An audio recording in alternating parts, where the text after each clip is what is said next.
السلام علیکم ورحمۃ اللہ وبرکاتہ۔ عالم اسلام کے مسلمانوں کے لیے ایک زبردست خوشخبری۔ شہر حیدرآباد کی مشہور و معروف دینی اقامتی ہمہ وقتی درسگاہ جامعہ انواریہ حیدرآباد کے زیر اہتمام قرآن مجید کی تفسیر کے علاوہ حدیث شریف و فقہ کی مشہور و معروف معتبر و مستند صحاح ستہ کو ملا کر جملہ 25 کتابوں کی ویڈیو ریکارڈنگ کا سلسلہ شروع ہو چکا ہے۔ اسی کی ایک سنہری کڑی جامع ترمذی شریف کا درس بھی ہے الحمدللہ، جو جاری و ساری ہے۔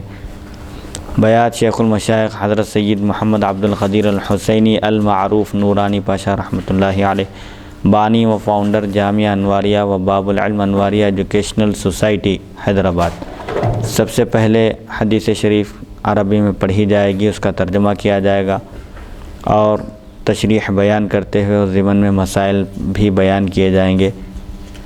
اللہ تعالیٰ سے دعا ہے کہ وہ ہم کو سننے اور سنانے سے زیادہ عمل کرنے کی توفیق عطا فرمائے، آمین۔ آج کا عنوان ہے ابواب الشہادات، گواہی کا بیان۔ آج ہم حدیث نمبر 2386 سے شروع کر رہے ہیں۔ بسم اللہ الرحمن الرحیم۔ ابواب الشہادات عن رسول اللہ صلی اللہ علیہ وسلم حدثنا الانصاری حدثنا معن حدثنا مالک عن عبد اللہ بن ابی بکر بن محمد بن عمرو عن حزم عن ابیہ عن عبد اللہ بن عمرو بن عثمان عن ابی عمرۃ الانصاری عن زید بن خالد الجہنی ان رسول اللہ صلی اللہ علیہ وسلم قال الا اخبرکم بخیر الشہداء الذی یأتی بشہادۃ قبل ان یسألھا۔ حدثنا احمد بن الحسن حدثنا عبد الله بن مسلمة عن مالك به وقال ابن ابي عمرة هذا حديث حسن واكثر الناس يقولون عبد الرحمن بن ابي عمرة واختلفوا على مالك في رواية هذا الحديث فروى بعضهم عن ابي عمرة وروى بعضهم عن ابن ابي عمرة وهو عبد الرحمن بن ابي عمرة الانصاري وهذا صح عندنا لانه قد روي من غير حديث مالك عن عبد الرحمن بن ابي عمرة عن زيد بن خالد وقد روي عن ابي عمرة عن زيد بن خالد غير هذا الحديث وهو صحيح ايضا وابو عمرة هو مولى زيد بن خالد الجهني وله حديث الغلول لابي عمرة۔ زید بن خالد جوہنی رضی اللہ عنہ سے روایت ہے، رسول اکرم صلی اللہ علیہ وسلم نے ارشاد فرمایا، کیا میں تمہیں بہترین گواہ نہ بتاؤں جو شہادت گواہی طلب کرنے سے پہلے گواہی دے؟ وہ لوگ سب سے بہترین گواہی دینے والے ہیں۔ عبداللہ بن مسلمہ نے مالک سے یہی حدیث روایت کی۔ ابن ابی عمرہ جن کو اکثر لوگ عبد الرحمن بن ابی عمرہ کہتے ہیں، فرماتے ہیں یہ حدیث حسن ہے۔ مالک سے اس حدیث کی روایت میں اختلاف ہے، بعض نے ابی عمرہ سے روایت کی اور بعض نے ابن ابی عمرہ یعنی عبد الرحمن بن ابی عمرۃ الانصاری سے روایت کی، اور یہ ہمارے نزدیک زیادہ صحیح ہے، کیونکہ مالک کے علاوہ بھی عبد الرحمن بن ابو عمرہ کی روایت زید بن خالد کے واسطے سے مذکور ہے۔ ابو عمرہ نے زید بن خالد سے اس حدیث کے علاوہ بھی روایت کی ہے اور وہ بھی صحیح ہے۔ ابو عمرہ زید بن خالد جوہنی کے غلام ہیں اور ان سے حدیث غلول بھی مروی ہے۔ غلول کے معنی مال غنیمت میں خیانت کے آتے ہیں۔ تو ایک حدیث شریف ہے کہ اللہ تعالیٰ بغیر وضو کے، بغیر طہارت کے نماز قبول نہیں کرتا، اور مال غنیمت میں خیانت کر کے اگر اسے کوئی صدقہ دے تو وہ بھی قبول نہیں کرتا اللہ تعالیٰ۔ تو یہ غلول کی حدیث بھی ان سے مروی ہے، مال غنیمت میں خیانت کی حدیث بھی ان سے آئی ہے۔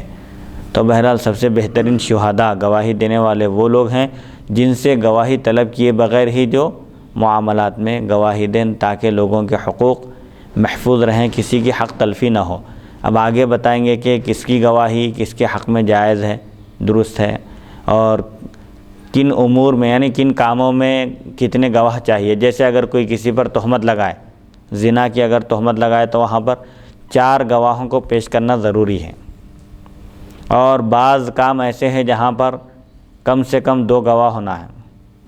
جیسے نکاح کا معاملہ ہے، 2 مرد ہونا گواہی دینے والے، یا 1 مرد اور 2 عورتیں ہونا۔ اور ایسے ہی بعض عیوب کے بارے میں اطلاع حاصل کرنے کے لیے عورتوں کے، جیسے عورتوں کے مسائل میں عورتوں کی گواہی معتبر ہے، وہاں پر بھی تعداد وغیرہ تفصیلات فقہ کی کتابوں میں بیان کیے گئے ہیں۔ البتہ رشتہ دار کی گواہی رشتہ دار کے حق میں درست نہیں ہے، آگے اس کی تفصیل بتائیں گے۔ حدیث نمبر 2387۔ حدثنا بشر بن آدم ابن بنت ازہر السمان حدثنا زید بن الحباب حدثنی ابی ابن عباس ابن عباس ابن سعد ابن سعد قال حدثني ابو بکر ابن محمد ابن عمرو ابن حزم حدثني عبد الله ابن عمرو ابن عثمان حدثني خارجة بن زید بن ثابت حدثني عبد الرحمن ابن ابي عمرة حدثني زید بن خالد الجهني انه سمع رسول الله صلى الله عليه وسلم يقول خير الشهداء من ادى شهادة قبل ان يسألها. هذا حدیث حسن غریب من هذا الوجه. زید بن خالد جوہنی رضی اللہ عنہ سے روایت انہوں نے رسول اکرم صلی اللہ علیہ وسلم سے سنا، آپ نے ارشاد فرمایا بہترین گواہ وہ ہیں جو پوچھنے سے پہلے فریضہ شہادت ادا کر دے. سب سے اچھے گواہ، سب سے بہترین گواہ وہ ہیں جو گواہی ان سے طلب کیے جانے سے پہلے ہی گواہی دیں اور گواہی دے کر حقوق کی حفاظت کریں. حدیث نمبر 2388. حدثنا قتيبة حدثنا مروان بن المعاوية الفزاري عن يزيد بن زياد الدمشقي عن الزهري عن عروة عن عائشة قالت قال رسول الله صلى الله عليه وسلم لا تجوز شهادة خائن ولا خائنة ولا مجلود حدا ولا مجلودة ولا ذي غمر لأخيه ولا مجرب شهادة ولا القانع أهل البيت لهم ولا ظنين في ولاء ولا قرابة. قال الفزاري القانع التابع. هذا حديث غريب لا نعرف إلا من حديث يزيد بن زياد الدمشقي ويزيد يضعف في الحديث ولا يعرف هذا الحديث من حديث الزهري إلا من حديثه. وفي الباب عن عبد الله بن عمرو ولا نعرف معنى هذا الحديث ولا يصح عندنا من قبل إسناده والعمل عند أهل العلم في هذا أن شهادة القريب جائزة لقرابته. واختلف أهل العلم في شهادة الوالد للولد والولد لوالده فلم يجز أكثر أهل العلم شهادة الولد للوالد ولا الوالد للولد. وقال بعض أهل العلم إذا كان عدلا فشهادة الوالد للولد جائزة وكذلك شهادة الولد للوالد ولم يختلفوا في شهادة الأخي لأخيه أنها جائزة وكذلك شهادة كل قريب لقريبه. وقال الشافعي تجوز شهادة الرجل على الآخر وإن كان عدلا إذا كان بينهما عداوة. وذهب إلى حديث عبد الرحمن الأعرج عن النبي صلى الله عليه وسلم مرسلا لا يجوز شهادة صاحب حنة يعني صاحب عداوة. وكذلك معنى هذا الحديث حيث قال لا تجوز شهادة صاحب غبن يعني صاحب عداوة. حضرت عائشہ صدیقہ رضی اللہ عنہ سے روایت رسول اکرم صلی اللہ علیہ وسلم نے ارشاد فرمایا سب سے بہترین گواہ کا ذکر تھا. اب کن لوگوں کی گواہی قابل قبول نہیں ہے ان کا بیان ہے. خیانت کرنے والے مرد اور عورت کی گواہی جائز نہیں. خیانت کرنے والا مرد ہے یا خیانت کرنے والی عورت ہے تو ان کی گواہی معتبر نہیں ہے، جائز نہیں ہے. جس مرد اور عورت کو حد میں کوڑے لگائے گئے ان کی گواہی بھی جائز نہیں ہے. ایک شخص مثال کے طور پر کسی پر زنا کی تہمت لگایا یا چوری کی تہمت لگایا، سمجھے زنا کی تہمت لگانے کے بعد 4 گواہوں کو پیش نہیں کر سکا تو اب اس کو کوڑے لگائے جائیں گے، 80 کوڑے. ایسے ہی اگر کوئی عورت کسی پر تہمت لگائی اور ثابت نہیں کر سکی، 4 گواہوں کو پیش نہیں کر سکی، اس کو کوڑے لگائے گئے. کسی بھی ضمن میں سمجھیے ایک مرد ہے تہمت لگایا یا شراب پیا اس کے بعد اس کو کوڑے لگائے گئے یا زنا کیا کوڑے لگائے گئے. بہرحال محدود فی القذف یا کسی بھی قسم کا جو محدود ہو جس پر حد جاری کی گئی ہو، کوڑے لگائے گئے ہوں، وہ چاہے مرد ہو یا عورت، اس کی گواہی قابل قبول نہیں ہیں. 2 باہمی دشمن کسی گواہ مدعا علیہ کے ماتحت ملکیت اور قرابت داری سے متہم لوگ، ان سب کی شہادت جائز نہیں. کس کی گواہی جائز نہیں ہے؟ خیانت کرنے والے مرد کی گواہی جائز نہیں ہے، خیانت کرنے والی عورت کی گواہی جائز نہیں ہے، اور ایسے ہی اس مرد کی گواہی بھی جائز نہیں ہے جس کو کوڑے لگائے گئے ہوں، مرد ہو یا عورت. ایسے ہی ایک دوسرے کے دشمن ہیں دونوں، تو ایک دوسرے کے خلاف گواہی دے رہے ہیں تو قبول نہیں کی جائے گی دشمنوں کی. ایسے ہی ایک کی گواہی کے بارے میں تجربہ ہو چکا ہے کہ جھوٹا ہے، جب بھی گواہی دیتا ہے جھوٹ بولتا ہے، جھوٹی گواہی دیتا ہے. اگر اس کو آزمایا جا چکا ہے تو اب اس کی گواہی بھی جائز نہیں ہے. اور ایسے ہی غلام کی گواہی آقا کے حق میں بھی درست نہیں ہے. اب یہاں پر قانع سے فزاری کہتے ہیں، قانع سے مراد تابع ہے، یہ حدیث غریب ہے اور ان سے یزید بن زیاد دمشقی کی حدیث ہی سے جانتے ہیں اور یزید حدیث میں ضعیف ہے. اور زہری کی روایت سے یہ حدیث صرف یزید کی حدیث سے مشہور اور معروف ہے. اس باب میں عبداللہ بن عمر سے بھی روایت ہے اور ہم نہ تو اس حدیث کے مفہوم کو جانتے ہیں اور نہ ہی یہ اسناد کے اعتبار سے ہمارے نزدیک صحیح ہے. امام ترمذی فرماتے ہیں اہل علم کے نزدیک اس بارے میں، کس بارے میں؟ شہادت کے بارے میں، گواہی کے بارے میں اس بات پر اتفاق ہے کہ اہل قرابت کی گواہی ایک دوسرے کے لیے جائز ہے، ایک رشتہ دار دوسرے رشتہ دار کے حق میں گواہی دے سکتا ہے۔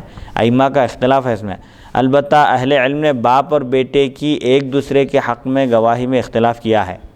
اہل علم کا اختلاف کس سلسلے میں ہے کہ باپ بیٹے کے حق میں، بیٹا باپ کے حق میں گواہی دے سکتا ہے یا نہیں،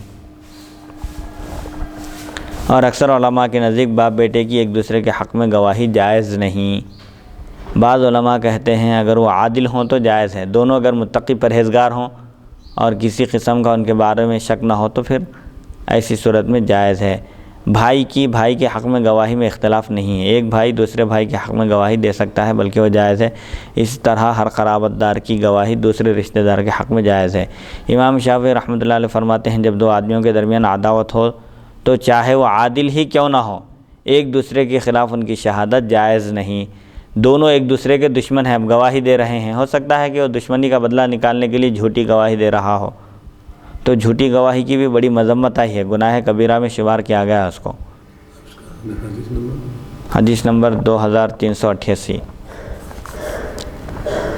اس لیے امام شافعی رحمۃ اللہ علیہ فرماتے ہیں جب دو آدمیوں کے درمیان عداوت ہو تو چاہے وہ عادل متقی پرہیزگار ہی کیوں نہ ہو، ایک دوسرے کے خلاف ان کی گواہی جائز نہیں ہے۔ اور انہوں نے عبدالرحمن بن عارج کی مرسل روایت سے استدلال کیا کہ صاحب عداوت کی گواہی جائز نہیں، اور اسی طرح حدیث کے مفہوم سے کہ آپ نے فرمایا صاحب غمر یعنی عداوت رکھنے والی کی گواہی جائز نہیں ہے، ہو سکتا ہے کہ وہ دشمنی کا بدلہ نکالنے کے لیے، اپنی دل کی بھڑاس نکالنے کے لیے جھوٹی گواہی دے، اور جھوٹی گواہی گناہ کبیرہ میں شمار کی گئی ہے۔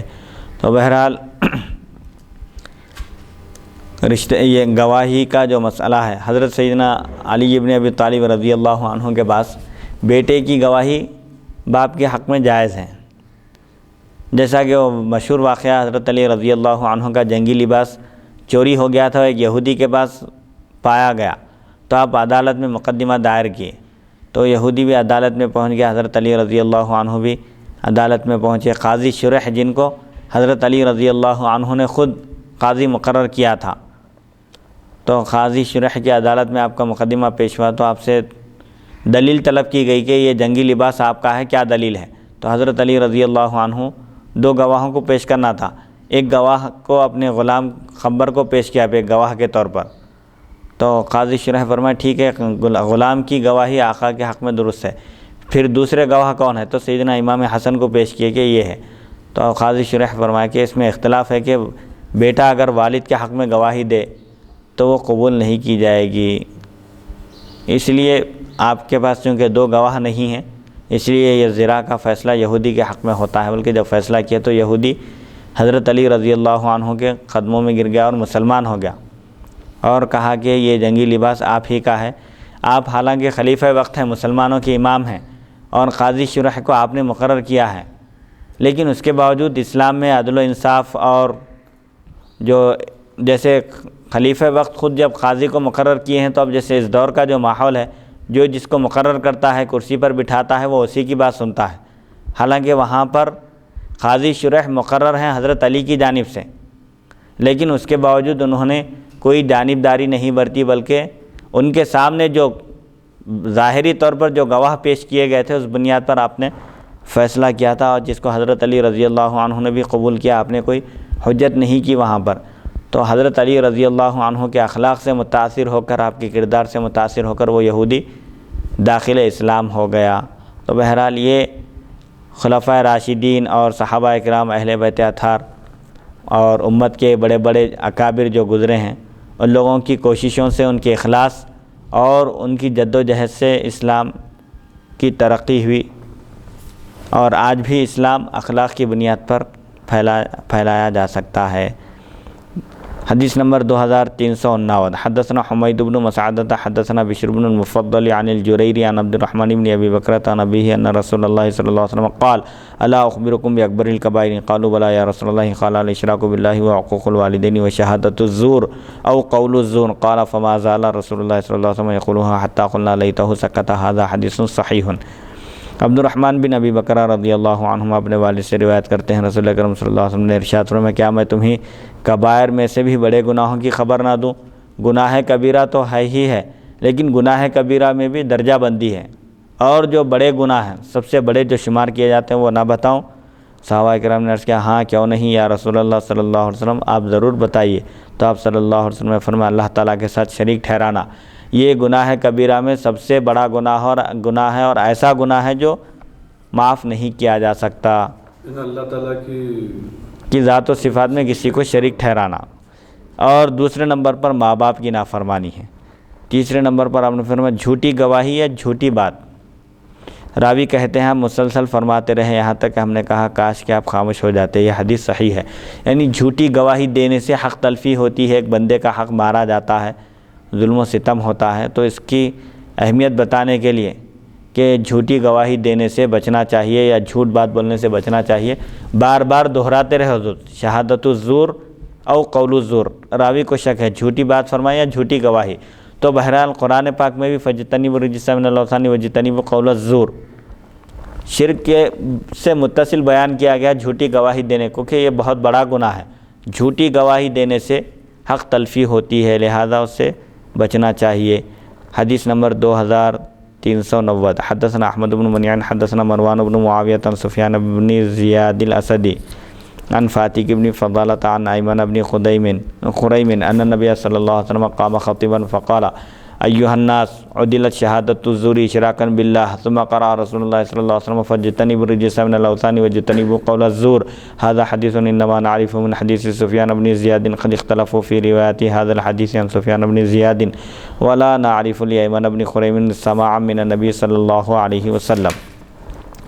ایمن ابن خریم رضی اللہ عنہ سے روایت ہے نبی اکرم صلی اللہ علیہ وسلم خطبہ دینے کے لیے کھڑے ہوئے تو آپ نے ارشاد فرمایا لوگو جھوٹی گواہی شرک کے برابر ہے۔ ہم بھی جیسا کہ میں نے عرض کیا کہ جھوٹی گواہی شرک کے برابر ہے۔ پھر آپ صلی اللہ علیہ وسلم نے دلیل کے طور پر استشہاد کے طور پر یہ آیت کریمہ کی تلاوت فرمائی فَاجْتَنِبُوا الرِّجْسَ بتوں کی ناپاکی سے بچو اور جھوٹ سے بچو۔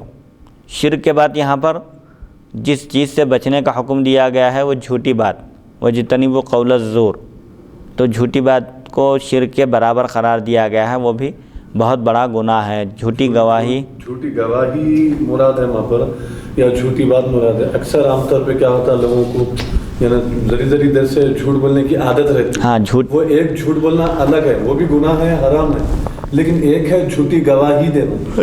اب اس آیت میں اللہ تعالیٰ جو حکم ارشاد فرما رہے ہیں، جو حضور صلی اللہ علیہ وسلم ارشاد فرما رہے ہیں، تو اس کا مطلب جھوٹی گواہی ہے یا پھر جھوٹی بات کرنا ہے؟ دونوں بھی ہے اس میں۔ پہلی حدیث میں راوی کو شک ہے بھائی جھوٹی گواہی فرمائے یا جھوٹی بات، لیکن قرآن میں جو ہے وَاجْتَنِبُوا قَوْلَ الزُّورِ اور گواہی میں بھی کیا ہوتا ہے وہی بات ہی کرتے نا، گواہی میں بھی جا کے قاضی کے سامنے یا جج کے سامنے جب پیش ہوتا ہے گواہ تو وہاں بھی بیان کرتا ہے، تو قول زور میں قول شہادت زور بھی آ جاتی ہے، جھوٹی گواہی بھی اسی میں آ جاتی ہے، کیونکہ گواہی میں بھی بیان دیا جاتا ہے گواہ کی طرف سے، تو وہ بھی گفتگو ہے، لہذا جھوٹ سے بچنا ہے بس، چاہے وہ جھوٹی گواہی ہو، جھوٹی بات ہو یا مذاق ہو، یا مذاق میں بھی جھوٹ نہیں بول سکتے۔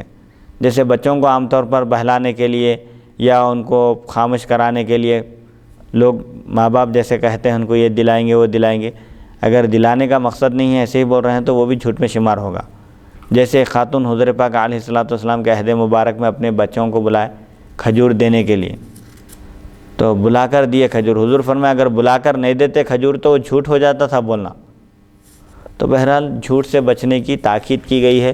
قول زور، شہادت زور بھی قول زور میں داخل ہے، جھوٹی بات بولنے میں ہی داخل ہے، جھوٹی گواہی دینا بھی، کیونکہ جھوٹی گواہی دینے سے حق تلفی ہوتی ہے اور وہ بھی جھوٹ ہی کے زمرے میں آتا ہے، اسی کی ایک شکل ہے۔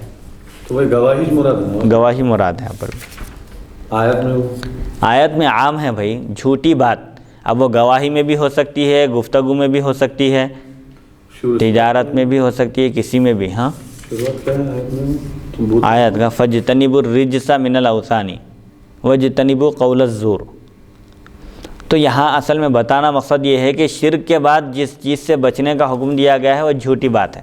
تو مطلب اس میں آیت میں اللہ یہ فرمانا کہ بتوں کی عبادت مت کرو اور جھوٹ مت کہو، جھوٹ مت بولو، ہاں جھوٹی گواہی سے، جو جھوٹ بولنے سے بچو، قول زور کہا گیا، تو وہ بھی جھوٹی گواہی دینا بھی اسی کی قسم ہے جھوٹ بولنے کی، کیونکہ گواہی میں بھی بیان دیا جاتا ہے، گواہ کی طرف سے گواہی دی جاتی ہے، وہ گواہی بھی ایک قسم کا جھوٹ ہے، جھوٹی بات ہے وہ، تو اس سے بھی بچنے کا حکم ہے۔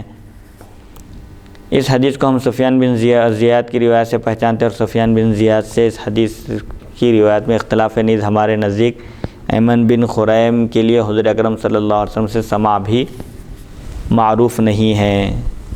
حدیث نمبر 2351، حدثنا واصل بن عبد الاعلی حدثنا محمد بن فضیل عن الاعمش عن علی بن مدرک عن ہلال بن یساف عن عمران بن حسین قال سمعت رسول اللہ صلی اللہ علیہ وسلم يقول خیر الناس قرنی ثم الذين يلونهم ثم الذين يلونهم ثم الذين يلونهم ثلاثا ثم يجيء قوم من بعدهم يتسمنون ويحبون السمن يعطون الشهادة قبل أن يسألوها۔ هذا حديث غريب من حديث الأعمش عن علي بن مدرك، وأصحاب الأعمش إنما رووا عن الأعمش عن هلال بن يساف عن عمران بن حسین۔ حضرت عمران بن حسین رضی اللہ عنہ سے روایت فرماتے ہیں، میں نے حضور اکرم صلی اللہ علیہ وسلم کو فرماتے ہوئے سنا، میرے زمانے کے لوگ سب سے بہترین ہیں، پھر ان سے متصل لوگ، پھر ان سے متصل زمانے والے، پھر ان کے دور سے متصل زمانے کے لوگ۔ 3 مرتبہ آپ نے یہ الفاظ فرمائے، تو حضور اکرم صلی اللہ علیہ وسلم کا عہد مبارک سب سے بہترین زمانہ ہے۔ یہ دیکھیے زمانوں کی بھی تخصیص، زمانے سب اللہ کے بنائے ہوئے، لیکن ایک زمانے کو دوسرے زمانے پر فضیلت حاصل ہے۔ تمام راتیں ایک جیسی نہیں ہیں، بعض راتوں کو بعض راتوں پر فضیلت حاصل ہے۔ تمام دن ایک جیسے نہیں ہیں، بعض دنوں کو بعض دنوں پر فضیلت حاصل ہے۔ تمام مقامات ایک جیسے نہیں ہیں، بعض مقامات کو بعض مقامات پر فضیلت حاصل ہے۔ نہروں کو بعض نہروں پر فضیلت حاصل ہے، پہاڑوں میں بعض پہاڑوں کو پہاڑوں پر فضیلت حاصل ہے۔ تو فضیلت کا معیار ہر چیز میں ہے۔ یہ تو حضور فرماتے ہیں 3 زمانوں کی خیریت کی آپ نے خبر دی ہے، اطلاع دی ہے، صحابہ کا زمانہ، تابعین کا زمانہ، تبع تابعین کا زمانہ، کہ خیر غالب رہے گا اس میں۔ پھر ایک ایسی قوم آئے گی جو اپنے اندر نہ ہونے والی باتوں کی کثرت کا دعویٰ کریں گے اور موٹا ہونا پسند کریں گے۔ کیا مطلب؟ جو خوبیاں اپنے اندر نہیں ہیں ان خوبیوں کا اپنے کو پیکر بنا کر ظاہر کر کے پیش کریں گے، میں فلاں ہوں، میں فلاں ہوں، میں فلاں ہوں، جبکہ کچھ بھی نہیں رہیں گے، اور موٹا ہونا پسند کریں گے، یعنی خوب چربی بڑھائیں گے، کھانے پینے میں، دنیا کی لذتوں میں مشغول ہو جائیں گے۔ اس سے پہلے کہ کوئی نہیں کہے کہ گواہی دو، یہ حدیث اور گواہی دے، اچھا، اور بغیر طلب کیے کہ گواہی دیں گے، بلایا ہی نہیں گیا ہے ان کو گواہی دینے کے لیے، فوراً پہنچ جائیں گے گواہی دینے کے لیے۔ تو جہاں پر خیر الشہداء کہا گیا، جو گواہی پوچھنے سے پہلے گواہی دیتے ہیں، حق تلفی ہو رہی ہے تو وہاں پہنچ کر گواہی دینا مراد ہے۔ اور یہاں پر کیا ہے؟ کسی کے حق کو مارنے کے لیے یا کسی کو تکلیف پہنچانے کے لیے، جھوٹی گواہی دینے کے لیے پیش رہ رہے ہیں، آگے آگے بڑھ کے گواہی دے رہے ہیں، وہ مراد ہے یہاں پر، کہ گواہی ان سے طلب نہیں کی گئی، اس سے پہلے پہنچ کے گواہی دے رہے ہیں، ان بدماش ہے، جھوٹا ہے، ایسا ہے ویسا ہے، بلکہ ایک شخص کو نقصان پہنچانے کے لیے۔ تو ایسے لوگوں کے بارے میں حضور فرماتے ہیں کہ یہ 3 زمانوں کے بعد، تبع تابعین کے زمانے کے بعد ایسے لوگ پیدا ہو جائیں گے، ایسے لوگ ظاہر ہو جائیں گے، جن کے اندر جو خوبیاں نہیں ہوں گی وہ ان کا اظہار کریں گے لوگوں کے سامنے، اپنے آپ کو باکمال بنا کر ظاہر کر کے پیش کریں گے، اور فربہی کو چاہیں گے، موٹے پن کو، کھانے پینے میں، لذتوں میں مشغول ہو جائیں گے، اور پوچھنے سے پہلے ہی گواہی دیں گے۔ تو ابھی اس حدیث میں مراد کفار و مشرکین ہے یا پھر تمام لوگ ہیں، عام ہیں؟ نہیں، عام ہے یہ حدیث میں، مسلمان بھی ہو سکتے ہیں، کیونکہ حضور اب صحابہ تابعین تبع تابعین کے بعد بول رہے ہیں نا۔ ہاں، کافران رہتے تو پہلے سے کافران ہیں۔ ہاں، صحابہ کے دور سے بھی تھے نا کافراں، صحابہ کے دور میں بھی پورے مسلمان کہاں تھے۔ یہ حدیث غریب ہے اعمش کی حدیث سے، یہ حدیث اعمش کی روایت سے غریب ہے۔ علی بن مدرک اور اعمش کے کئی اصحاب نے اعمش سے روایت نقل کی جو ہلال بن یساف کے واسطے سے عمران بن حسین سے مروی ہے۔ حدیث نمبر 2352، حدثنا ابو عمار الحسین بن حریث حدثنا وکیع عن الاعمش عن ہلال بن یساف عن عمران بن حسین عن النبی صلی اللہ علیہ وسلم نحوه وهذا صح من حدیث محمد بن فضیل ومعنى هذا الحديث عند بعض اهل العلم يعطون الشهادة قبل ان يسألوها، انما يعني شهادة الزور، يقول شهادة احدهم من غیر ان یستشہد، وبیان هذا فی حدیث عمر بن الخطاب عن النبی صلی اللہ علیہ وسلم قال خیر الناس قرنی ثم الذین یلونهم ثم الذین یلونهم ثم یفشی الکذب حتی یشہد الرجل ولا یستشہد ویحلف الرجل ولا یستحلف، ومعنى حدیث النبی صلی اللہ علیہ وسلم قال خیر الشہداء الذي یأتی بشہادۃ ان یسألها قبل ان یسألها هو اذا استشہد الرجل على شیء ان یؤدی شہادته ولا یمتنع من الشہادۃ، هكذا وجه الحدیث عند بعض اہل العلم۔ ہلال بن یصاف نے عمران بن حسین کے واسطے سے حضور پاک علیہ الصلوۃ والسلام سے اسی کے ہم معنی روایت نقل کی ہے۔ یہ حدیث محمد بن فضیل کی حدیث سے زیادہ صحیح ہے۔ بعض علماء کے نزدیک اس حدیث کا مفہوم یہ ہے کہ وہ طلب کے بغیر شہادت دیں گے، اس سے مراد جھوٹی شہادت ہے۔ دو حدیثوں کا مفہوم کیا ہے؟ اس سے پہلے ایک حدیث میں آیا خیر الشہداء الذی یاتی شہادتہ قبل ان یسألہ، یعنی سب سے بہترین گواہ وہ ہے جس سے گواہی طلب کیے جانے سے پہلے گواہی دے دے، اور یہاں پر ہیں کہ وہ لوگ گواہی پوچھنے سے ان سے طلب کیے بغیر ان سے طلب ہی نہیں کی جائے گی گواہی، اور گواہی دینے کے لیے آگے بڑھ جائیں گے، پوچھا نہیں جائے گا، پوچھنے سے پہلے گواہی دیں گے۔ یہاں مذمت بیان کی جا رہی ہے، وہاں پر تعریف کی جا رہی ہے، تو اس کی توجیح کر رہے ہیں حدیث کی کیا مطلب ہے۔ یعطون الشہادۃ قبل ان یسألوہا، وہ گواہی دیں گے اس سے پہلے کہ ان سے گواہی طلب کی جائے۔ اس کا مطلب کیا ہے؟ جھوٹی گواہی دینے کے لیے آگے بڑھیں گے۔ اور جو خیر الشہداء جو کہا گیا ہے، ایک شخص دیکھا قتل ہوتے ہوئے یا کوئی جرم ہوتے ہوئے یا کسی کا حق غصب ہوتے ہوئے، اب اس کو گواہی دینا ہے تاکہ ایک حقدار کا حق محفوظ رہے، تو ان گواہی دینے سے پیچھے ہٹ جا رہا ہوں، ایسا نہیں ہونا، بلکہ گواہی دینا چاہیے۔ بلکہ تو جہاں پر گواہی طلب کیے جانے سے پہلے ہی گواہی دینے کے لیے آگے بڑھیں گے، مراد وہاں پر جھوٹی گواہی ہے، جھوٹی گواہی دے کر ایک کا حق تلف کریں گے۔ اس سے مراد جھوٹی شہادت ہے، گواہی ہے کہ ان سے کوئی طلب نہیں کرے گا اور وہ خود بخود گواہی دیں گے۔ اور اس کا بیان حضرت عمر بن خطاب رضی اللہ عنہ کی روایت کردہ حدیث میں ہے کہ حضور اکرم صلی اللہ علیہ وسلم نے ارشاد فرمایا میرے زمانے کے لوگ سب سے بہترین ہیں، پھر ان سے متصل اور پھر جھوٹ عام ہو جائے گا۔ تبع تابعین کا دور جب سنہرا دور جب گزر جائے گا، ختم ہو جائے گا، تو جھوٹ عام ہو جائے گا، یہاں تک کہ ایک شخص سے گواہی طلب نہیں کی جائے گی اور وہ خود سے گواہی دے گا۔ یعنی ایک ایسا زمانہ آ جائے گا تبع تابعین کے وصال کے بعد، ان کا زمانہ ختم ہونے کے بعد ایسے لوگ پیدا ہو جائیں گے کہ جھوٹ عام ہو جائے گا، ایک شخص سے گواہی طلب نہیں کی جائے گی، خود بخود آگے بڑھ کر گواہی دے گا۔ اسی طرح قسم طلب کیے بغیر لوگ قسمیں کھائیں گے، آدمی قسم کھائے گا جبکہ اس سے قسم کھانے کے لیے کہا ہی نہیں جائے گا۔ اسی طرح قسم طلب کیے بغیر لوگ قسم کھائیں گے، اور اس حدیث کا مطلب بہترین گواہ وہ ہیں جو بن بلائے گواہی دیں۔ دونوں کا مفہوم کیا ہے یہ بتا دیے۔ جہاں پر بغیر طلب کیے کہ بغیر بلائے کے گواہی دینے کے لیے پہنچ رہے ہیں، وہاں پر جھوٹی گواہی مراد ہے۔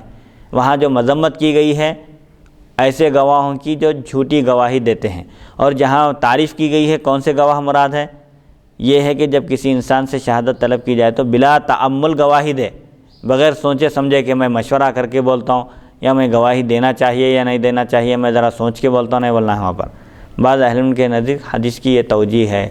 دونوں حدیثوں کا مطلب یہ ہے، جہاں پر گواہی دینے والوں کی تعریف کی گئی اس سے مراد یہ ہے کہ کسی کی حق تلفی ہو رہی ہے اور یہ شخص عینی گواہ ہے تو اس کو گواہی دینا چاہیے، پیچھے نہیں ہٹنا چاہیے، دیکھنے کے بعد گواہی دینے سے رکنا نہیں چاہیے۔ اور جہاں پر بغیر بلائے کے گواہی دینے کے لیے پہنچنے والے برے لوگ ہیں، کہا جا رہا ہے، اس سے مراد جھوٹی گواہی دینے والے ہیں۔ الحمدللہ یہ عنوان ابواب الشہادت ختم ہوا، اب ابواب الزہد کا ایک نیا عنوان شروع ہو رہا ہے۔ حدیث